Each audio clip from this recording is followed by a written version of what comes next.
साथी आइए शुरू करते हैं उस दिन की याद करके जो भारतीय लोकतंत्र के इतिहास में एक काला दिन है। 1974 में महान स्वतंत्रता सेनानी जयप्रकाश नारायण ने संपूर्ण क्रांति का नारा देकर दिल्ली की तरफ कूच किया था और उन्होंने कहा था कि सिंहासन खाली करो कि जनता आती है। और 25 जून 1975 को संविधान के आपातकालीन उपबंधों का सहारा लेकर पूरे देश में आपातकाल लगा दिया गया है। ये शुरू करते हैं आपातकाल। अब तक भारत में कितनी बार आपातकाल लगाया जा चुका है? विकल्प हैं 1 बार, 2 बार, 3 बार, 4 बार। उत्तर है 3 बार। अब तक भारत में 352 के अंतर्गत आपातकालीन घोषणा कितनी बार की जा चुकी है? विकल्प हैं 1962, 1971 और 1975। इनमें से सब या इनमें से कोई नहीं। उत्तर है सभी। मेरा अगला प्रश्न है 1971 और 1975 में 352 के अंतर्गत लगाई गई आपातकालीन घोषणा कब समाप्त की गई थी? विकल्प हैं 1976, 1977, 1978, 1979। उत्तर है 1977। आपातकाल की उद्घोषणा 352 के अंतर्गत किन किन आधारों पर की जाती है?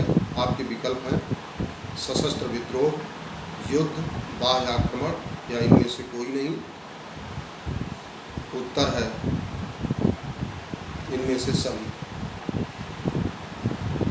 352 के अंतर्गत आपातकाल की उद्घोषणा जब प्रवृत्त होती है तो उस समय किस सेक्शन के अंतर्गत राज्य का शासन या राज्य की एग्जीक्यूटिव पावर केंद्र सरकार के पास चली जाती है? विकल्प हैं 353(1), 353(2), 354 और 355। उत्तर है 353(1). आपातकाल की उद्घोषणा 352 के अंतर्गत करने के लिए किसकी संतुष्टि आवश्यक होती है? विकल्प है प्रधानमंत्री की संतुष्टि, राष्ट्रपति की संतुष्टि, मंत्रिमंडल की संतुष्टि या इनमें से कोई नहीं। उत्तर है मंत्रिमंडल की संतुष्टि। 352 के अंतर्गत आपातकालीन घोषणा को प्रवृत्त करने के लिए किस बहुमत की आवश्यकता होती है? सामान्य बहुमत, विशेष बहुमत या सदनों के आधे से अधिक सदस्यों का बहुमत या सदनों के आधे से अधिक सदस्यों का बहुमत प्लस 2/3 उपस्थित और मतदान करने वाले सदस्यों की संख्या का बहुमत। उत्तर है उस हाउस के कुल सदस्यों की संख्या के आधे से अधिक और उपस्थित और मतदान करने वाले सदस्यों की संख्या के 2/3 से अधिक। मेरा अगला प्रश्न है 352 के अंतर्गत जब आपातकाल की घोषणा की जाती है तो उस समय राष्ट्रपति की क्या भूमिका होती है? प्रधानमंत्री घोषित कर देता है, मंत्रिमंडल घोषित कर देता है, राष्ट्रपति घोषित कर देता है या राष्ट्रपति को मंत्रिमंडल की लिखित सहमति की आवश्यकता होती है? उत्तर है राष्ट्रपति को मंत्रिमंडल की लिखित सहमति की आवश्यकता होती है। मेरा अगला प्रश्न है जब 352 के अंतर्गत आपातकाल की घोषणा हो जाती है तो राज्य में विधान बनाने की व्यवस्था किस प्रकार होती है? राज्य सूची पर कानून नहीं बना सकता। राज्य सूची पर कानून बना सकता है। राज्य सूची पर कानून बना सकता है, लेकिन उस पर केंद्र सरकार की राय अधिभावी होगी। इनमें से कोई नहीं। उत्तर, राज्य सरकार राज्य सूची पर कानून बना सकती है, लेकिन उस पर केंद्र की राय अधिभावी होगी। मेरा अगला प्रश्न है कि जब आपातकाल की उद्घोषणा 352 के अंतर्गत की जाती है तो राज्य की एग्जीक्यूटिव पावर कहाँ चली जाती है? विकल्प हैं केंद्र सरकार के पास, राज्यपाल के पास, या इनमें से कोई नहीं।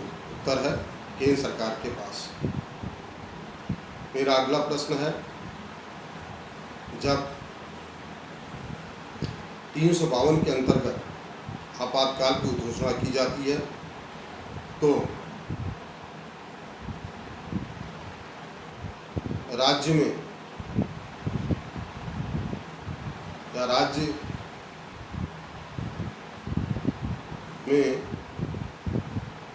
कानून और व्यवस्था तथा सुरक्षा की जिम्मेदारी किसकी होती है?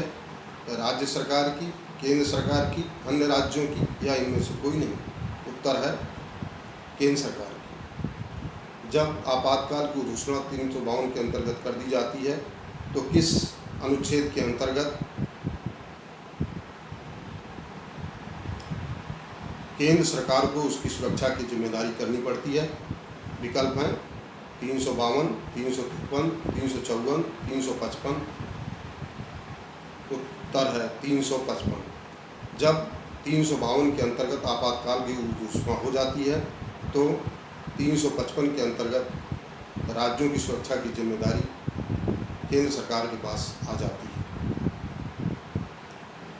मेरा अगला प्रश्न है,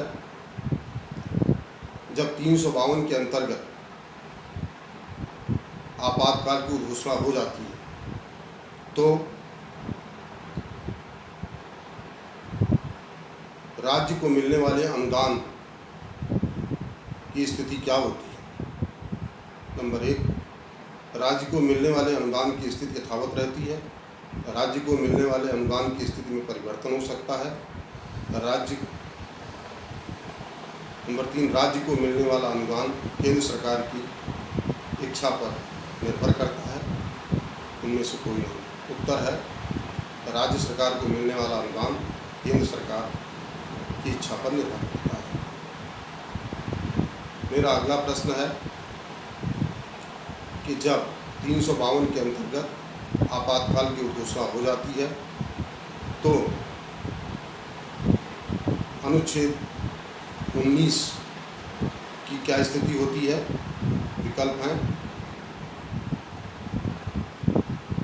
स्वयमेव स्थगित हो जाता है। दूसरा, युद्ध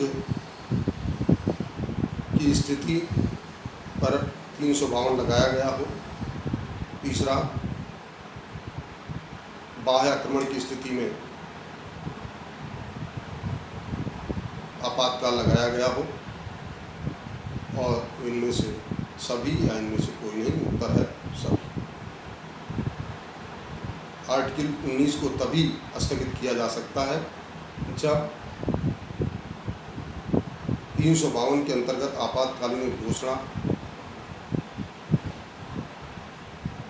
युद्ध या बाह्य आक्रमण के आधार पर होती है, और इसमें सशस्त्र विद्रोह के आधार पर 352 नहीं लगाया जा सकता। मेरा अगला प्रश्न है, जब 352 के अंतर्गत आपातकालीन घोषणा प्रवृत्त होती है तो किस अनुच्छेद के अंतर्गत संविधान का अनुच्छेद 19 स्वयं स्थगित हो जाता है? विकल्प हैं 356, 357, 358, 359। उत्तर है 358। जब 352 के अंतर्गत आपातकाल की घोषणा प्रवृत्त हो जाती है तो किस अनुच्छेद के अंतर्गत अनुच्छेद 20 और 21 स्थगित नहीं होते? विकल्प हैं 358, 357, 359 और 360। उत्तर है 359। भारत में वित्तीय आपातकाल कब और किस सेक्शन में लागू किया जाता है?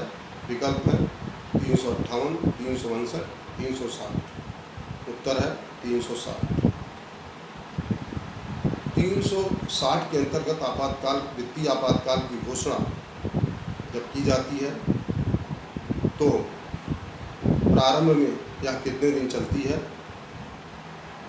जबकि किसी भी सदन द्वारा कोई अनुमोदन न किया गया हो? विकल्प हैं 2 महीने, 4 महीने, 6 महीने, 8 महीने। उत्तर है 2 महीने। 360 के अंतर्गत वित्तीय आपातकाल की घोषणा अधिकतम कितने दिनों तक प्रवृत्त रह सकती है? विकल्प है 1 साल, 2 साल, 3 साल, 4 साल। उत्तर है 1 साल। 356 के 1 के अंतर्गत जब किसी राज्य पर राष्ट्रपति शासन लागू किया जाता है तो उसके लिए किस प्रकार के बहुमत की आवश्यकता होती है? साधारण बहुमत, विशेष बहुमत, विशेष बहुमत और आधे राज्यों का पुष्टि या इनमें से कोई नहीं? उत्तर है साधारण बहुमत की आवश्यकता होती है। 356 1 के अंतर्गत जब गवर्नर शासन राज्य में लगाया जाता है तो वह अधिकतम कितने दिनों तक प्रवृत्त रहता है? आपके विकल्प हैं 1 साल, 2 साल, 3 साल, 4 साल। उत्तर है 1 साल। 356 5 के अंतर्गत जब राष्ट्रपति शासन लागू किया जाता है तो ये अधिकतम कितने समय तक प्रवृत्त रहता है? आपके विकल्प हैं 1 साल, 2 साल, 3 साल, 4 साल। उत्तर है 3 साल। तो इसी के साथ संविधान के आपातकालीन उपबंधों से संबंधित प्रश्न समाप्त होते हैं। Thank you very much.